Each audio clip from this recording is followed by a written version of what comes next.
Rob? All right, let's outline what you can expect with this severe weather event. Now, we know the timing is going to be sometime between 6 to 7 o'clock this evening, where we'll start to see some initiation just to our north. The question is, when will that happen? So now, as a meteorologist, I'm going to really be watching some of these storms that are starting to fire along a little boundary that's still sitting here. Part of it's the front that's trying to move through. Part of it's a little bit of lake enhancement or lake effect, where the colder air coming off of the lake is helping to keep things a bit cooler.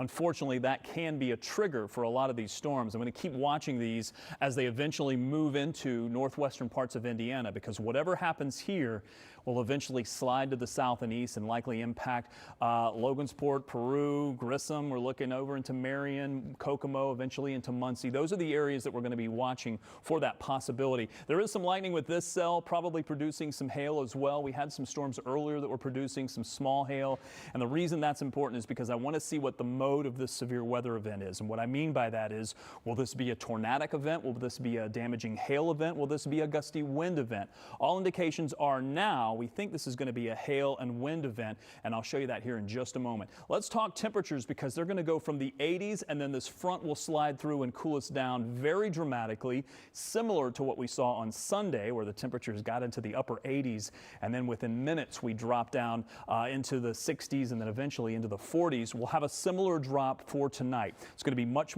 colder once this front comes through.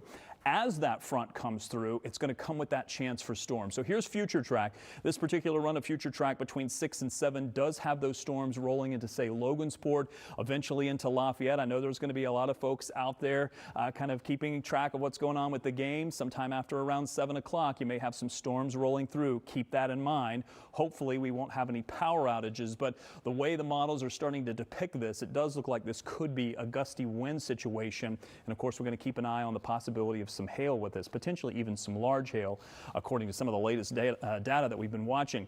As we get into the evening, we may see this kind of stall here for just a bit and then produce some really heavy rain over a short amount of time in the same locations. Because of that, I don't think the flooding threat is none, but I think it's definitely not the biggest concern, but we may have to reevaluate that if things seem to sit on the same location. Let's kind of go through these. Now, the tornado threat is there.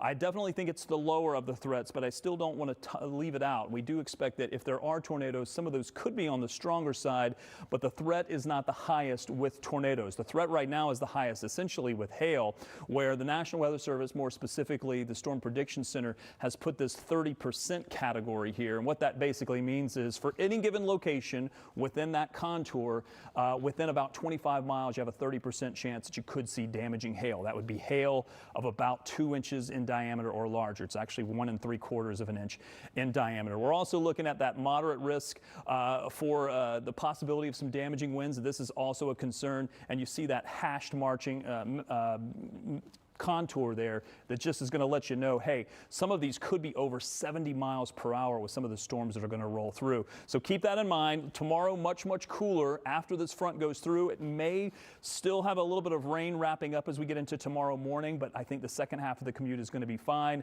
After that, it's slowly seeing the temperatures climb back into the 70s by next week. We'll have more on the other side of this break.